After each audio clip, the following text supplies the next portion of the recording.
ঢাকা বিশ্ববিদ্যালয়ে ছাত্রদের মধ্যে একটা মারামারি লেগেছিল আর কি, সংঘাত হয়, সংঘাত থেকে সেটা মানে মারামারিতে রূপ নেয় আর কি গতকালকে গতকালকে। তো এটা আসলে কিসের ইঙ্গিত বলে আপনি মনে করছেন? এটা কি এর পিছনে কোনো ষড়যন্ত্র আছে কিনা আসলে, এরকম সময় এটা এরকম একটা ঘটনা? এটা খুব দুঃখজনক। আমি যেটুকু দেখেছি, ভিডিওতে দেখেছি, তো সংবাদপত্রে তো এটা সংবাদ হয়েছে, ভিডিও এসছে, ছবিগুলো এসছে। এটা দ্বন্দ্বটা আপাত দৃষ্টিতে ঢাকা বিশ্ববিদ্যালয়ের সঙ্গে প্রাইভেট বিশ্ববিদ্যালয়ের ছাত্রছাত্রীদের দ্বন্দ্ব, আপাত দৃষ্টিতে। ঢাকা বিশ্ববিদ্যালয়ের ছাত্ররা বা ছাত্রছাত্রীরা নিজেদের নিয়ন্ত্রণের নেতৃত্বে এককভাবেই মনে হয়েছে একটা সংগঠন, ছাত্রদের একটা সংগঠন করতে চেয়েছে জাতীয় ভিত্তিতে। সেইখানে প্রাইভেট বিশ্ববিদ্যালয়ের ছাত্রছাত্রীদের একটা বড় অংশ, অন্তত যা দেখলাম আর কি, উপস্থিতি দেখে তো বোঝা যায় একটা বড় অংশ এটার বিরোধিতা করেছে।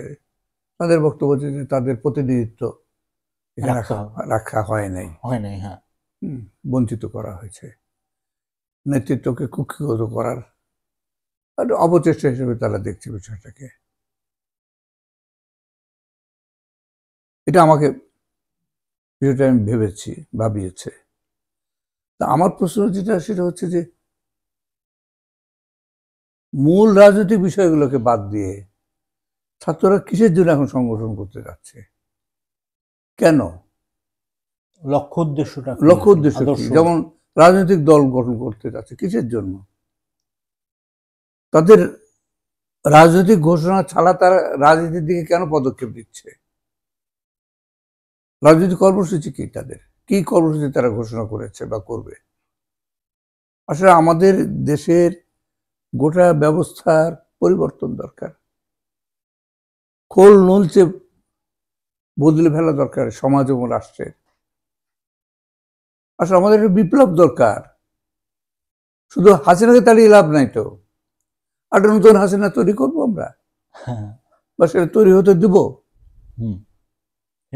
এই ব্যবস্থা এমন একটা ব্যবস্থা, হাসিনা তৈরি করেছে, তো এই ব্যবস্থা হাসিনাকেও তৈরি করেছে। এই ব্যবস্থা, হাসিনা যেমন এই ব্যবস্থাকে আরো বেশি শক্তিশালী করেছে, আরো বেশি সমৃদ্ধ করেছে, তেমনি এই ব্যবস্থাতে হাসিনাকে তৈরি করে। তার আগে কি হয়েছে? খালেদা জিয়া, এরশাদ, জিয়াউর রহমান, মুজিব, সোহরাওয়ার্দী পর্যন্ত, পাকিস্তান আমলে গেলে তাই হয়, সোহরাওয়ার্দী পর্যন্ত। বাস্তবে ব্রিটিশ সাম্রাজ্যবাদীরা একটা উপনিবেশিক রাষ্ট্র ব্যবস্থা চাপিয়েছিল এই দেশের উপরে, এবং তারাও পেয়েছে আবার মোগলদের কাছ থেকে। ওটা একটা উপনিবেশিক ব্যবস্থা। বিদেশ থেকে আসতো হানাদাররা, মধ্য এশিয়া, মধ্যপ্রাচ্য থেকে হানাদাররা আসতো। এরা এটা অনেক কাল ধরে ভারতবর্ষের এই ইয়েটা চলছে, ঐতিহ্যটা চলছে। মুসলমান প্রথমে আরবরা এলো, লুটপাট করলো, ব্যাপক ধ্বংসলীলা চালালো সিন্ধু এই এলাকাতে। ওই যে কি নামটা বলে গেলাম, কাসিম, মোহাম্মদ বিন কাসিম, মোহাম্মদ বিন কাসিম, আরব অভিযাত্রী যে এলো, আক্রমণকারী। তারপরে তো এটা চললো একটা পর্যায়ে মুঘলদের পর্যন্ত। তারও আগে, মুসলমানদের আগে শকুনরা শুরু করেছিল। শকুনদের সময় থেকে ব্যাপকভাবে আক্রমণটা শুরু হয়, মানে ভারতবর্ষের উত্তর পশ্চিম দিক দিয়ে আগ্রাসন, আক্রমণ শুরু হয়। এটারই ধারাবাহিকতা রূপ হচ্ছে, ধারাবাহিকতা বলবো এক অর্থে।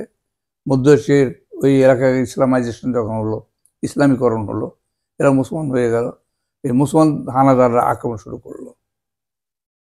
আরবরাও ছিল, আরবরা বেশি দিন থাকে নাই, মধ্য এশিয়া থেকে আসতো সাধারণত, তুর্কি ইত্যাদি, মোগল, এরা আসলে আসতো আর আক্রমণ অভিযানগুলো এখানে করতো, লুটপাট করে নিয়ে চলে যেত। পরে এখানে তো ওরা রাষ্ট্র প্রতিষ্ঠা করলো। এই ধারা তোমার মুঘল পর্যন্ত, মুঘল আমল পর্যন্ত চললো। মুঘলও বেসিক্যালি বহিরাগত ছিল, এবং বহিরাগতরা এখানে এসে বড় বড় জায়গায় বসতো, ক্ষমতার মসনদে বসতো, বড় সেনাপতি হতো, রাজকর্মচারী হতো, প্রধানত বাইরের লোকরা, ওই অঞ্চল থেকে যারা আসতো, বহিরাগত মুসলিম। ব্রিটিশরা ওই উত্তরাধিকারকে আধুনিক রূপ দিল, আধুনিক যুগোপযোগী একটা সাম্রাজ্যবাদ উপনিবেশবাদী একটা রাষ্ট্র ব্যবস্থা এখানে প্রতিষ্ঠিত করলো তারা।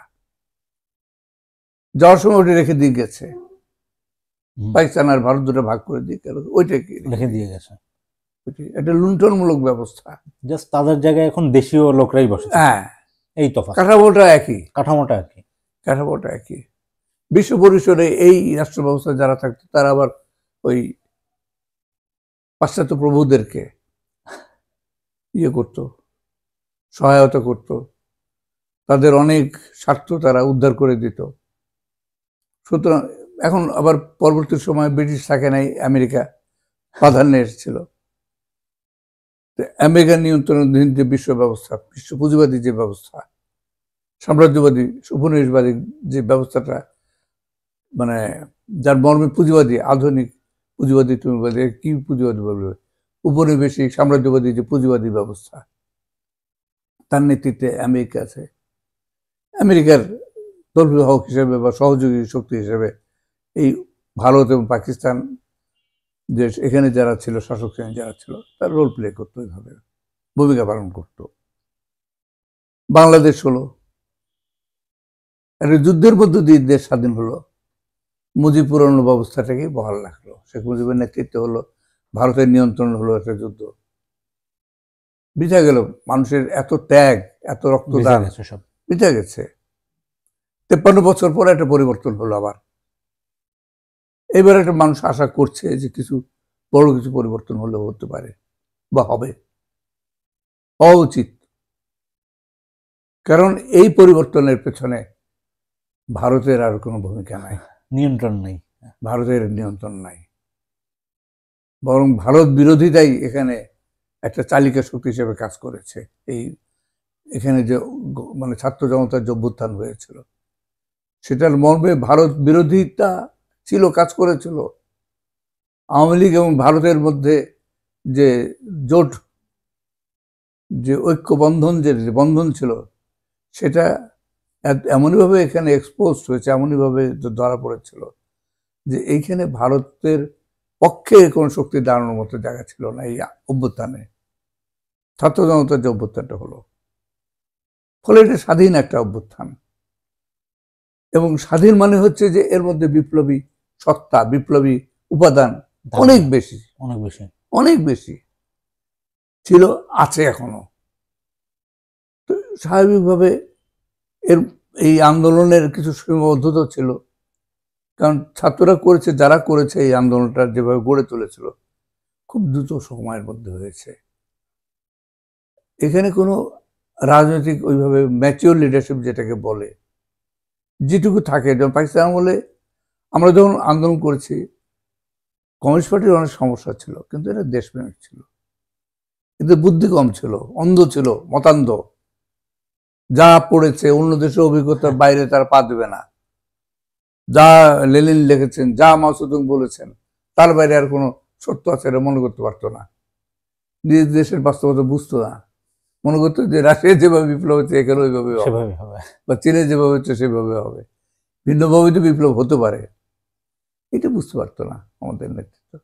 কিন্তু এই লোকগুলো তো নিষ্ঠাবান ছিল, লেখাপড়া করতো, লেখাপড়ার মধ্যে সমস্যা ছিল, বোঝার সমস্যা ছিল, সেটা হতেই পারে। একটা সমাজের অভিজ্ঞতা তো লাগে, অভিজ্ঞতা তো দেখছিল না সেভাবে, লেখাপড়া এগুলো খুব বেশি কাল ধরে তো ওইভাবে চর্চা ছিল না আমাদের সমাজে। তো যাই হোক, ওই লেখাপড়ার জায়গাটা নাই দীর্ঘকাল ধরে আমাদের সমাজে। আর কমিউনিস্ট রাজনীতিও চলে গেছে, ব্যর্থ হয়েছে এখানে, পৃথিবীব্যাপীও সেই আগের সেই সমাজতান্ত্রিক শিবির নাই, তার সোভিয়েত ইউনিয়ন তো নাই, ভেঙে গেছে। ফলে এইখানে ওইভাবে বিপ্লবী শক্তি যেটা একটা যে একটা পাবে, ছায়া পাবে একটা রাজনৈতিক নেতৃত্বের, কিছু বুদ্ধি পরামর্শ পাবে, এক ধরনের গাইডেন্স পাবে, সেটা কিছুই পাওয়ার উপায় নাই। ফলে ইন্ডিপেন্ডেন্ট একটা শক্তি এখানে একটা অভ্যুত্থান ঘটিয়ে ফেলেছে, ছাত্র অভ্যুত্থানটা। মূলত ছাত্র অভ্যুত্থান, ছাত্র জনতার অভ্যুত্থান, কিন্তু নেতৃত্ব তো ছাত্রদের। সেই ছাত্ররা একেবারে কাঁচা এক অর্থে, এই জন্য অনেক ভুল টুল হচ্ছে, কতগুলো কাজ এরা করতে পারে নাই। যেমন প্রথমেই তো উচিত ছিল সংবিধান বাতিল করে প্রেসিডেন্টকে বিদায় দিয়ে এই যে সেনা প্রধানকেও বাদ দিয়ে বাতিল করে নতুন ভাবে সবকিছু ঢেলে সাজানো, প্রথমে হাত দিতে হতো, করে নাই, কিছুই করে নাই, প্রক্লেমেশনও তো দিতে পারে না এখন পর্যন্ত। এখন করতে পারেনি। হ্যাঁ, এগুলো বুঝে ওঠার আগেই তো পরিবর্তন হয়ে গেছে, বুঝে ওঠার আগে পরিবর্তন হয়েছে। তারা এখন ইয়েকে বিশ্বাস করেছে, প্রফেসর ইউনূসকে। হ্যাঁ, প্রফেসর ইউনূস একদিক দিয়ে ভালো, কিন্তু সমস্যা আছে, তারও তো রাজনৈতিক ব্যাকগ্রাউন্ড নাই ওই ধরনের। উনি বেসিক্যালি এনজিও করা মানুষ, গার্মিয়ান কি একজনের এনজিও। তো এখন এই সমস্যাগুলো আমাদের বুঝতে হবে, এগুলো নিয়েই ছাত্রদের মধ্যে এখন দেখা যাচ্ছে যে এই ডিভিশনটা এসছে, বিভাজন, মারামারি হয়েছে কালকে, দুঃখজনক। মেয়েদেরকে প্রাইভেট বিশ্ববিদ্যালয়ের ছাত্রীদের উপর হামলা হয়েছে। হয়তো দেখা যাবে যে এগুলো ছাত্রলীগ যারা হামলাগুলো করছে, মানে ছদ্মবেশী ছাত্রলীগ, লুকিয়ে থাকা ছাত্রলীগ হতে পারে, গুন্ডাবান্ডা হতে পারে, বাইরে ভাড়া করে নিয়ে আসা হতে পারে, কিন্তু ছাত্রদের মধ্যে বিভেদটা ঘটছে। এটা থেকে শঙ্কিত হওয়ার কারণ আছে, আসলে আমাদের দুশ্চিন্তা করারও কারণ আছে। তবে আমার ধারণা টিকবে না। আসলে একটা এমন শক্তির উত্থান ঘটে গেছে দেশে, এই শক্তিকে 2-4 জনকে পথভ্রষ্ট করা যেতে পারে, 2-4 জনকে কেনা যেতে পারে টাকা দিয়ে, কিন্তু সবাইকে সম্ভব না কেনা। আর এটা বিরাট শক্তি, তো আর প্রচন্ড জয় হয়েছে। হাসিনাকে তাড়ানো, সদল বলে তাড়ানো এই দেশ থেকে, সোজা কথা না, কিন্তু অত সহজ না যে এই ছাত্রদের কাছ থেকে আবার সব মানে কেড়ে নেবে, সে যেই হোক না কেন। তবে এই ধরনের ডিভিশন সম্পর্কে সতর্ক থাকতে হবে। সবচেয়ে বড় কথা হচ্ছে সংগঠন কিসের জন্য, লক্ষ্যটা কি? রাজনীতিটা ঠিক করুক, রাজনীতি ঠিক না করে কি নেতৃত্বের জন্য? ওই নেতৃত্বের কোনো প্রয়োজন নাই। ও কে সেক্রেটারি হলো, কে প্রেসিডেন্ট হলো, কিচ্ছু যায় আসে না জাতির, যদি রাজনীতি ঠিক না থাকে। রাজনীতি নাই, রাজনীতি করুক, বলুক যে এই রাজনীতি তারা বাস্তবায়ন করতে চায়। আগামীকাল নাকি রাজনৈতিক দলের ঘোষণা দেবে, রাজনীতি কোথায়? কোন রাজনীতি বাস্তবায়নের জন্য, কোন কর্মসূচি বাস্তবায়নের জন্য তারা দল গঠন করছে, এটা বলতে হবে না? নাহলে মানুষ কেন একাত্মতা বোধ করবে? করবে না তো। আমাদের মধ্যে প্রেরণাটা আসবে কেন? আজকে সমস্ত জাতি তাকিয়েছে ছাত্রদের দিকে, কেন? মুক্তির দিশা চাচ্ছে, খুঁজছে। এটা ওই নির্বাচনের জন্য কি? এই ব্যবস্থার মধ্য দিয়ে, এই রাষ্ট্র ব্যবস্থার মধ্য দিয়ে যখনই যাবে তখনই শেষ হয়ে যাবে। এর নীতি নৈতিকতা যেগুলো আজকে আছে ছাত্রদের মধ্যে, এগুলো থাকবে না। একবার এই নির্বাচনের এই বিদ্যমান ব্যবস্থা কাঠামোর মধ্যে নির্বাচনে যাওয়া মানে শেষ হয়ে যাওয়া। যারা এই বুদ্ধি দিচ্ছে সবাই ছাত্র শক্তিটাকে ধ্বংস করতে চাচ্ছে, জ্ঞাতসারে হোক অজ্ঞাতসারে হোক, বুঝে হোক না বুঝে হোক, তারা ছাত্রদের বিপ্লবী সম্ভাবনাকে ধ্বংস করতে চায়। এই ব্যবস্থার মধ্যে যারা নির্বাচন হবে পরে, আগে সামাজিক পরিবর্তনগুলো হয়ে যাক, সংস্কারগুলো হয়ে যাক, বিচার হোক, হ্যাঁ বিচারও করতে পারে নাই, শাস্তি হোক, তারপরে এগুলো হয়ে গিয়ে একটা কাঠামো দাঁড়াক, গঠন করুক বিপ্লবী শক্তি। তারপরে বিপ্লবী সমাজের ক্ষমতা বদলের জন্য, পরিবর্তনের জন্য তখন নির্বাচন হবে। বিপ্লবী ব্যবস্থা প্রতিষ্ঠিত হয়ে গেলে হ্যাঁ তারপরে। কিন্তু এই পুরাতন একটা পচা গলা ব্যবস্থা ইয়েকে বোঝাকে টেন নিয়ে যাওয়ার জন্য নির্বাচনের ইয়েতে পাকে পা দেওয়া উচিত না, তলিয়ে যেতে হবে। তাহলে এইখান থেকে আমাদের আসলে জাতিকে উদ্ধার করার দায়িত্বটি ছাত্রদেরকে নিতে হবে। অন্য কেউ তো পারবে না, আমি সবসময় যে কথা বলি। হ্যাঁ হ্যাঁ, ছাত্ররা ছাড়া আসলে আর এখন কেউ বাংলা নাই সাহিত্য এদেশে, নাই, হ্যাঁ, পারবে না। আর কেউ নাই।